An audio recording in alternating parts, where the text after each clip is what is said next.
Pour ce 3e épisode d'Au Salon, on vous donne rendez-vous dans un nouveau lieu et en compagnie de Justine Camara. Elle s'est fait connaître lors de sa participation à Miss France 2017, élection durant laquelle elle va arriver 4e dauphine. Devenue influenceuse mode et lifestyle depuis, elle partage avec nous sur ses réseaux sociaux ses conseils, ses looks, son évolution et son parcours entrepreneurial avec sa marque de maquillage Jolika Beauty. Dans cet épisode, coiffée par la talentueuse Myriam aka Afro Dreams qu'on ne présente plus, Justine revient sur l'ensemble de son expérience de Miss, son rapport avec ses cheveux, l'après Miss France et ses projets futurs. Allez, installe-toi confortablement, prends ton peigne, attends, abonne-toi d'abord et c'est parti. Alors je te montre la coiffure que j'ai choisie. C'est très simple, je choisis des tresses collées avec des petits babillères sur le devant et puis un chignon derrière. Bonjour Justine. Hello. Tu as 25 ans, tu vis à Paris, tu es guinéenne, française, guadeloupéenne. On t'a découvert en 2016 lors de ta participation à Miss France 2017, élection durant laquelle tu as réalisé un coup de maître. Un coup de maître? Lequel? T'es arrivée 4e dauphine, mais depuis ce soir-là, t'es devenue la Miss France de la diaspora africaine. C'est vrai. Depuis, t'as bien évolué, t'es devenue modèle photo, créatrice de contenu, influenceuse et maman de Jolika Beauty, ta marque de maquillage. Et j'ai eu peur.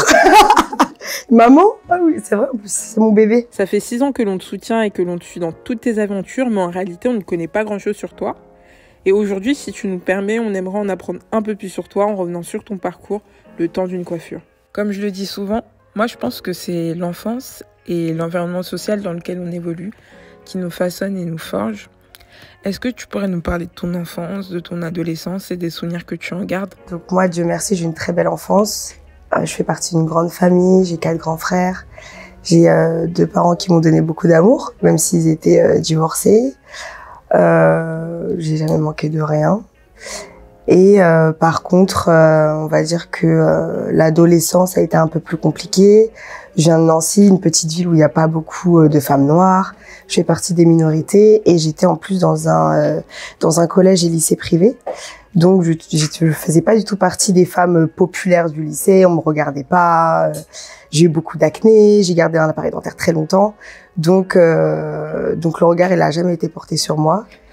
Et ça a été à partir des Miss quand j'avais 19 ans où là tout a changé quoi. C'était très bien. Au début, j'avais pas confiance en moi et grâce aux Miss, aujourd'hui, j'ai confiance en moi. Plus ou moins. Justement, je voulais savoir si c'était un rêve de petite fille ou d'adolescente de devenir Miss par rapport à tout ce que tu évoques. Et généralement, c'est ce que les Miss disent un peu toutes. Ouais, mais moi non, pas du tout. C'était pas du tout un rêve de petite fille. Ça m'a un peu tombé dessus. Parce que mon papa, à l'époque, a organisé une élection qui s'appelle Miss Tropique à Nancy. Et il manquait de candidates. Et du coup, il m'a dit participe, mais sans dire mon nom de famille parce qu'on voulait pas qu'on sache que j'étais sa fille. Et c'est là où j'ai fait d'ailleurs mes premiers pas dans le milieu des Miss. Et j'ai gagné. Non pas par tricherie, hein, je préfère le dire. C'est là que je me suis fait repérer par le président du comité Miss Lorraine.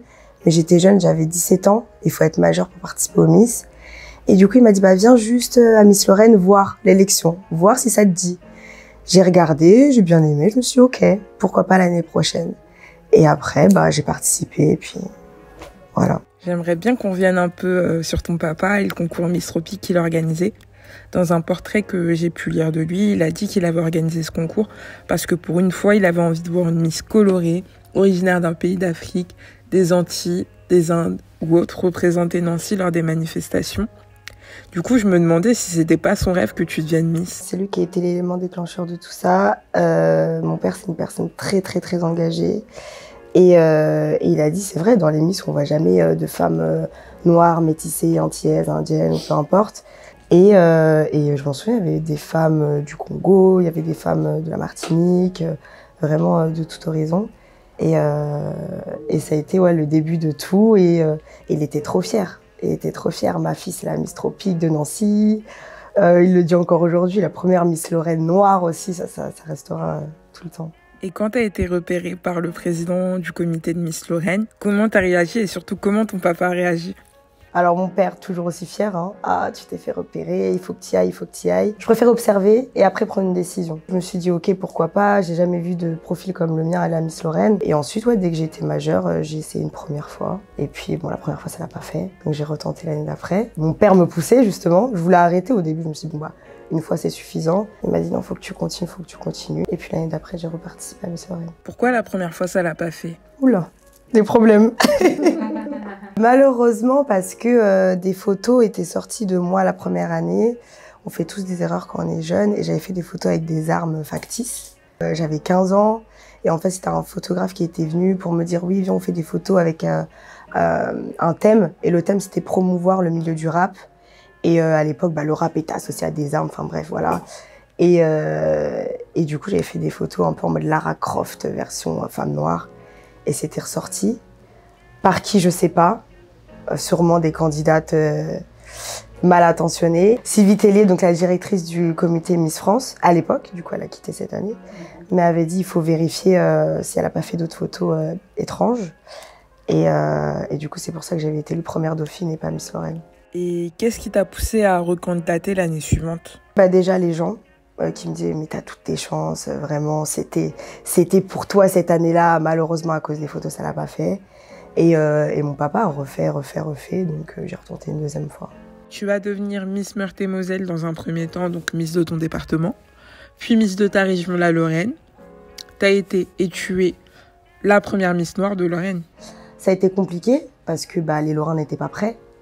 J'ai eu beaucoup de critiques. Tu représentes pas les couleurs de la Lorraine. Et c'était à l'époque en plus où il y avait eu les attentats Bataclan. Du coup, les photos avec les armes, plus après je suis élue Miss Lorraine, on m'a associée, oui, Miss Kalachnikov, on m'a appelée d'ailleurs. Mais toujours le soutien de ma famille, de mes amis.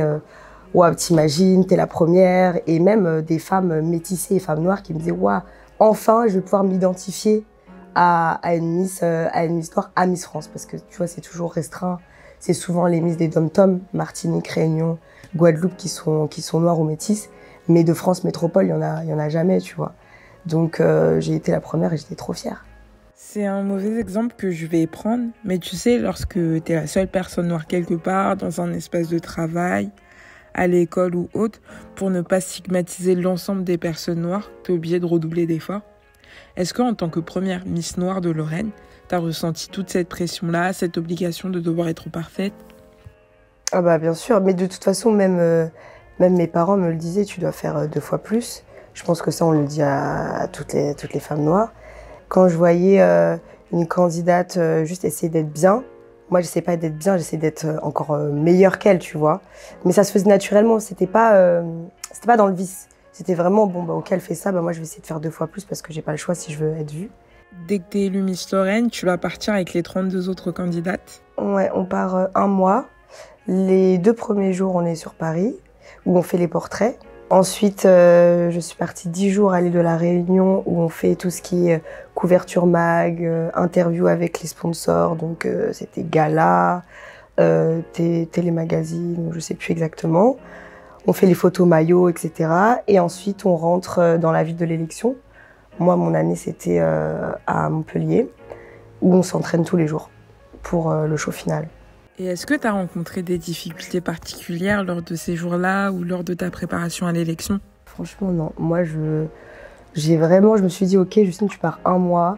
Ça sert à rien de se mettre dans un esprit, à torturer l'esprit. Il faut être au top, Ça arrive qu'une fois dans une vie. Donc, je suis vraiment partie à la cool. Je donne ce que j'ai à donner, je reste moi-même. Et d'ailleurs, pendant le mois-là, j'ai rencontré 2 filles qui étaient dans le même état d'esprit que moi, qui sont aujourd'hui mes amies, qui sont comme mes sœurs. C'était Miss Bourgogne et Miss Île-de-France. Et moi, j'ai kiffé mon mois. Franchement, j'ai trop rigolé. Après, c'était compliqué parce qu'on se lève à 7h du matin, on se couche à des minuit, tu vois. C'est des grandes journées. Et tu donnes beaucoup d'énergie, toujours être souriant, toujours être au top. Donc, c'est beaucoup d'énergie en talons, etc., etc. Mais j'ai pas rencontré de difficultés. Non. Lors de ce mois-là, c'est la période où les photos des Miss favorites sortent sur les réseaux sociaux, que les premières pages de magazines annoncent leur Miss favorite. Toi, on t'a pas beaucoup vu faire de cover finalement? Non, moi je faisais pas partie des favorites. Même si on me dit que je faisais partie des favorites internet, mais je le ressentais pas. Tu sais, quand tu pars un mois, tu observes tout, tu observes le staff, comment ils te regardent, parce qu'il y a des regards qui trompent pas. Donc tu sens qu'ils sont les favorites de ton année. Et celle qui a gagné, d'ailleurs, faisait partie des favorites. Moi, on m'interviewait pas beaucoup. On cherchait pas à prendre des photos de moi. Donc je me suis dit, ok, Mais après, c'est là que le mental, tu vois, il prend le dessus. Tu dis, tu restes concentré, tu donnes tout ce que tu as à donner. Mais ouais, je faisais pas du tout partie des favorites. Et en plus, pendant le mois de préparation, les photos avec les armes de l'année dernière, elles sont sorties sur TPMP. Et il y avait les chroniqueurs. La question, c'était est-ce que Miss Lorraine doit être destituée? Et d'ailleurs, la majorité, ils avaient dit oui, il faut qu'elle soit destituée. Nanana. Et il y avait juste un journaliste qui est Gilles Verdez, que j'ai remercié après, en sortant de Miss France, qui avait dit bah non, on a tous droit à faire des erreurs, c'est pas non plus un truc de ouf, tu vois. Et il y avait que lui qui m'avait soutenue d'ailleurs ce soir-là. Quand je suis arrivée le premier jour, donc pendant le mois de préparation, il y a beaucoup de candidates de différentes régions qui sont venues me dire mais tu sais, mon comité a reçu tes photos. Et en fait, la candidate de mon année qui avait sorti ses photos avait envoyé à différents comités régionaux en fait. Jusqu'en Guadeloupe, elle était déterre. Mais ça m'a pas déstabilisée, c'était ok. Je suis pas d'accord avec toi lorsque tu dis qu'il n'y a pas eu nécessairement d'engouement autour de toi. Je pense qu'au niveau de la presse régionale et nationale, on t'a pas vu plus que ça, mais que t'as été une autre mise des réseaux sociaux en fait. On n'a pas le droit au téléphone pendant un mois, seulement les soirs pour appeler notre famille. Donc moi, j'étais dans ma bulle, tu vois, et je parle favorite au sein de, comment dire, du staff, des filles, etc. Même à l'île de la Réunion, quand les journalistes y viennent, ils prenaient souvent les mêmes filles, le même quatuor, etc., etc. Peut-être dans ma bulle à moi, dans la prod, tu vois. À l'extérieur, quand je suis sortie, à croire que j'étais enfermée. Après l'élection, c'est là où j'ai vu l'engouement. Moi, je me souviens, il y a eu un engouement terrible sur Twitter où tu as été beaucoup citée. On voyait ta photo partout. Tu représentais 26% des conversations d'après une étude, ce qui est énorme et ce qui n'était jamais vraiment arrivé pour une Miss Lorraine et je dirais même pour une Miss Noire. Quand tu t'es rendu compte qu'il y avait énormément de personnes derrière toi, comment tu t'es sentie? Bah, t'as envie d'aller plus loin pour eux déjà, pour toi, mais aussi pour eux, pour tous les gens qui te soutiennent. Et tu te dis surtout, ah, comment une fille comme moi, parce que bah, je suis une fille comme tout le monde, tu vois, une fille comme moi peut provoquer autant d'engouement. Comment des gens qui te connaissent pas personnellement peuvent te soutenir autant, tu vois. Et c'est après que tu prends conscience de, ok, bah, peut-être parce qu'ils s'identifient à moi, peut-être parce que, tu vois, ils se visualisent en moi, tu vois. On arrive au soir de l'élection. T'enchaînes défilé sur défilé, tableau sur tableau. On t'a vu avec de jolies robes, un joli maillot de bain très très sympathique. Voilà, une robe de princesse. Tu réussis à te qualifier vers les 12, même si à un moment on a eu un peu peur. Parce que t'es appelée vers la fin. J'étais appelée en 9e position. Donc sur un top 12, c'est vraiment vers la fin. Et j'en sais, j'avais même eu un petit coup d'espoir parce qu'ils ont appelé Languedoc avant moi. Et Jean-Pierre Foucault, il a dit Miss... Je me suis dit, ah, c'est moi, ça y est, pas du tout, c'était Languedoc-Roussillon, c'était pas la même région. Mais après, j'ai été appelée. Donc là, soulagement. Sachant que les 12 finalistes, c'est le staff qui choisit 2 jours avant. 2 jours avant l'élection, on fait des présélections. On passe devant un jury, il te pose des questions, voir un peu ce que tu as dans le ventre, tu vois, des questions qui peuvent être dérangeantes. Donc moi, évidemment, c'était sur ces fameuses photos, comme d'habitude. Mais j'étais préparée. Et oui, top 12, ensuite top 5. T'as dit que tu croyais pas trop à ce top 5 parce que tu étais issue d'une promotion assez métissée et qu'il y avait beaucoup de femmes noires et métissées pour une fois. Vous, lorsque vous êtes toutes vues, est-ce que vous pensiez aller toutes loin ensemble? On s'est dit, ok, on pourra pas toutes y aller dans le top 5 parce que c'est jamais arrivé. Et tu sais, il y a ce truc de quota. Nous, en tout cas, on se disait, ok, il faut peut-être mettre 1 ou 2 femmes métissées, mais pas les 5. Donc pour nous, c'était impossible. Et on se faisait nos pronostics dans la tête, tu vois. Et finalement, c'est passé parce que la Miss France est guyanaise. La première dauphine, sa maman est réunionnaise. La deuxième dauphine, donc c'était Miss Tahiti. Troisième dauphine, Miss Guadeloupe. Et quatrième dauphine, moi. Et quand vous êtes regardées, vous étiez fières d'y être presque toutes arrivées ensemble à ce top 5? On était fiers, mais tu vois, je sais pas si elles se sont dit ça, mais moi je me suis dit, finalement, je suis tombée à la pire année, tu vois, parce que t'as moins de chance. Plus il y en a, moins t'as de chance, tu vois, alors que les années avant moi et après moi, c'est redevenu comme avant, tu vois, toujours les dom-toms qui sont métissés. Je me suis dit, c'est dommage que je sois tombée cette année-là, j'aurais pu tomber l'année d'avant, où j'étais première dauphine, ou l'année d'après, où j'aurais eu moins de concurrentes, entre guillemets. La 4e dauphine de Miss France 2017 est Miss Lorraine. Malheureusement ou heureusement, à l'issue de ce concours, tu vas arriver 4e dauphine. Comment est-ce que tu te sens et surtout, est-ce que tu es fière de toi? T'es pas contente. C'est normal, tu vois. T'arrives à la fin, t'as envie d'aller jusqu'au bout.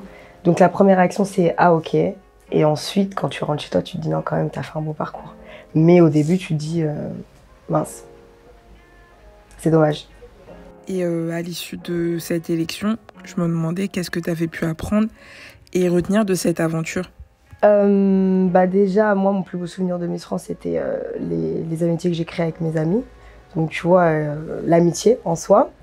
Parce que quand tu es dans le même bateau pendant un mois, tu partages tout, tu vois, avec les filles qui sont à côté de toi. Après, comme j'ai dit, la confiance en moi, tu vois, je me suis découvert un côté un peu battant. Tu vois, quand tu es critiquée, quand tu étais jeune quand même, moi j'avais 19 ans, j'ai fêté mes 20 ans là-bas, mais j'étais jeune, etc. Donc quand tu es critiquée, tu te découvres un petit côté guerrier, entre guillemets. Et ensuite, toutes les portes qui s'ouvrent à toi, comme tu as eu de la visibilité, donc les gens te voient, que ce soit dans le milieu du mannequinat, ou etc. On est dans un salon de coiffure, donc on ne pouvait pas ne pas parler du cheveu. Et toi, vu que tu as participé à Miss France, on est obligé de transposer cette thématique à Miss France du coup. Je pense que tu as été l'une des Miss les plus aimées, parce que tu es l'une des seules qui a eu les cheveux intacts, voire très beaux du début à la fin. Comment tu as survécu? Survécu carrément? Oui, parce qu'on a assisté à beaucoup trop de massacres capillaires ces dernières années. Parce que déjà, la coiffeuse de Miss France est spécialiste dans les cheveux afro depuis longtemps. Les aléas du direct, hein. C'est pas grave. Et du coup, elle connaissait très bien mon cheveu. Après, elle m'a défrisé les cheveux le premier jour quand je suis arrivée. Et le soir de l'élection, j'ai eu la même coiffure, donc plaqué, chignon. Au moins, ça bouge pas, bien laqué et tout, etc. Du coup, je me demandais si tu avais toujours eu les cheveux défrisés ou si tu avais commencé à le faire lorsque tu avais commencé à participer au concours de Miss. Je me suis défrisé très tôt le cheveu. Donc, je me défrisais les cheveux pour avoir la même texture que mon ponytail. Mais surtout parce que moi, on m'avait pas appris à travailler mon cheveu crépus. Tu vois, ma mère elle-même, elle a les cheveux métissés, donc elle savait pas trop. Et c'était plus facile pour moi de coiffer un cheveu défrisé. Et avec le recul, comment t'expliques les massacres capillaires de ces dernières années? Un manque de connaissances, parce que je crois que dans les écoles de coiffure, on n'apprend pas comment coiffer le cheveu afro. Et même dans les écoles de maquillage, j'ai beaucoup parlé avec des maquilleuses qui me disent qu'on n'apprend pas non plus à maquiller des femmes noires. Donc c'est un manque de connaissances, hein. Et souvent, celles qui savent coiffer les cheveux afro, c'est parce que elles sont autodidactes, elles ont appris par elles-mêmes. Toi, tu as été sélectionnée pour faire les galas, il me semble. Ouais, les galas, c'est donc la Miss France et 3 dauphines qui partent dans toutes les régions de France pendant 4-5 mois et dans les dom-toms. Donc moi, je faisais partie de ces dauphines-là. Et on a voyagé partout en France et en Martinique, en Guadeloupe, à l'île de la Réunion et à Saint-Pierre-et-Miquelon. Et pour moi, c'était ma partie préférée de toute mon expérience Miss France. Parce que t'as pas cette compétition, t'es vraiment toi-même à 100% et tu kiffes. Ces galas-là, ils t'ont permis d'avoir beaucoup d'argent. Disons-le. Et avec cette somme-là, t'es partie aux États-Unis. Pourquoi t'as éprouvé le besoin de partir? T'as beaucoup de pression, t'as juste envie de fuir tout ça. Et moi, j'étais jamais partie de chez ma mère. Donc j'ai pris mon billet. Juste avant, j'avais contacté Miss Floride parce que je voulais partir à Miami. J'avais contacté Miss Floride, écoute, je recherche un hébergement, est-ce que tu fais de la coloc, etc. Et elle avait validé ça, donc je suis partie 3 mois avec l'argent des Miss. Ensuite, je suis rentrée. Ensuite, je suis repartie à Los Angeles. J'ai kiffé ma vie pendant 1 an, histoire de me retrouver et de continuer quand même à faire marcher mon cerveau. Donc j'étais dans une école linguistique le matin pour approfondir mon anglais. Et après, je vivais ma vie américaine, quoi. Est-ce que tu as pu avoir d'autres opportunités en rapport avec le mannequinat ou d'autres concours de Miss? J'ai signé dans ma première agence de mannequin qui s'appelle Wilhelmina, qui est une grande agence. Il y a Wilhelmina Miami, Wilhelmina New York, Londres, etc. Et j'ai fait des shootings photos un petit peu là-bas.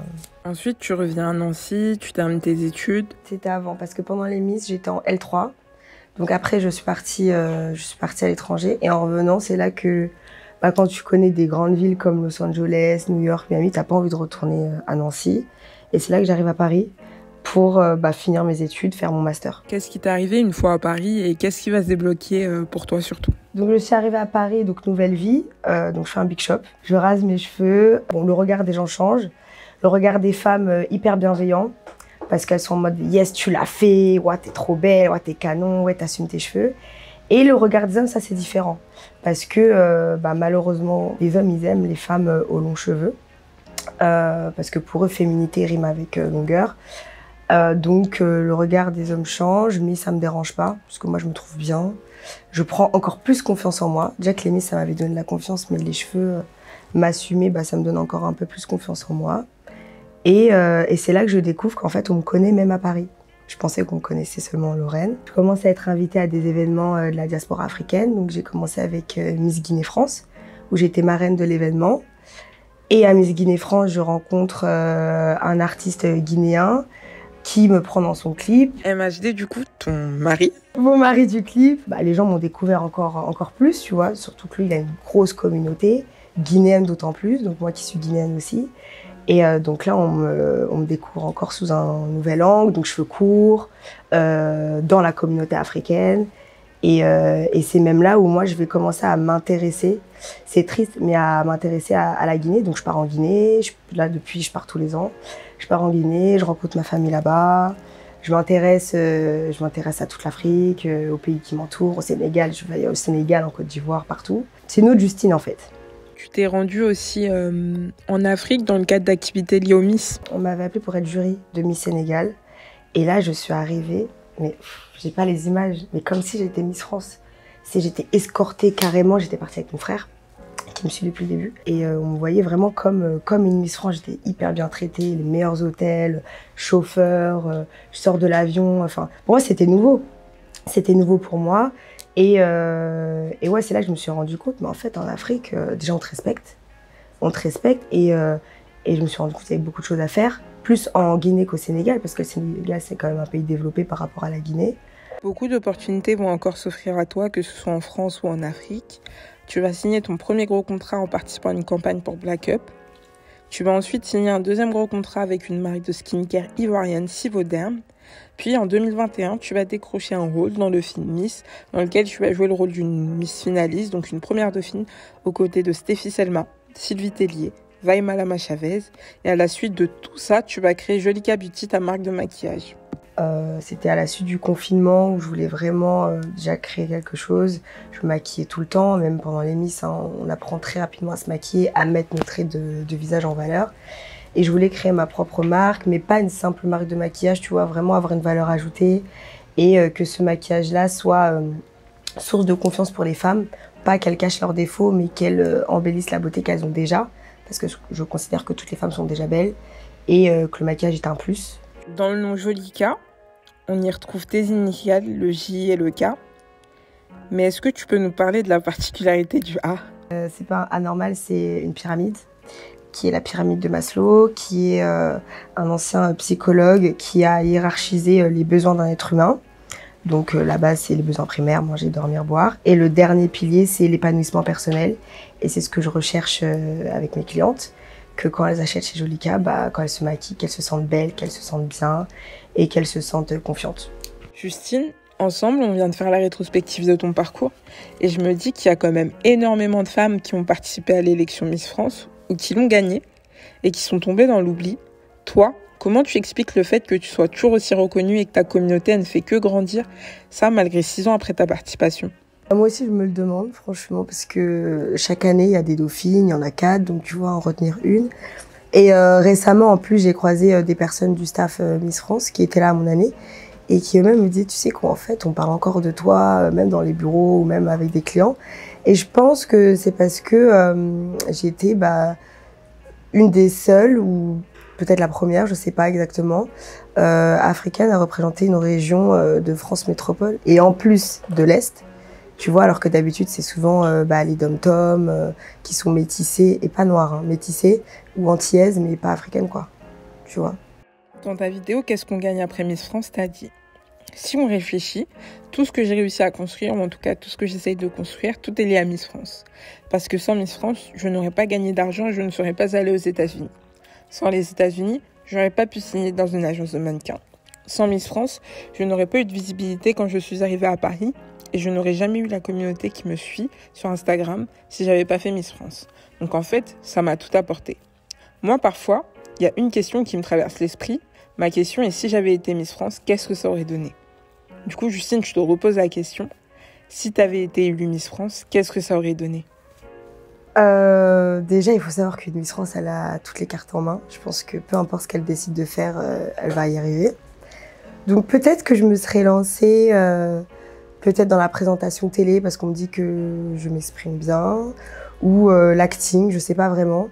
Mais dans tous les cas, je pense que j'aurais eu un autre chemin beaucoup plus agréable, même si je n'ai pas à me plaindre aujourd'hui, tu vois. Mais je pense que à la place que ça prenne peut-être 5-10 ans, peut-être qu'en 1 an ou 2, j'aurais eu l'objectif que je souhaite atteindre. Vivre à la fois de mon image et de mon projet, donc Jolica Beauty. Je pense que quand tu es Miss France, ton projet, il est beaucoup plus visible. Et à la fois, ouais, comme je t'ai dit, la présentation télé, moi, c'est quelque chose qui me traverse l'esprit. Et j'ai été d'ailleurs présentatrice il y a quelques mois pour une émission qui passe sur Top Santé. Donc, c'est les premiers pas, mais on verra ce que ça va donner plus tard.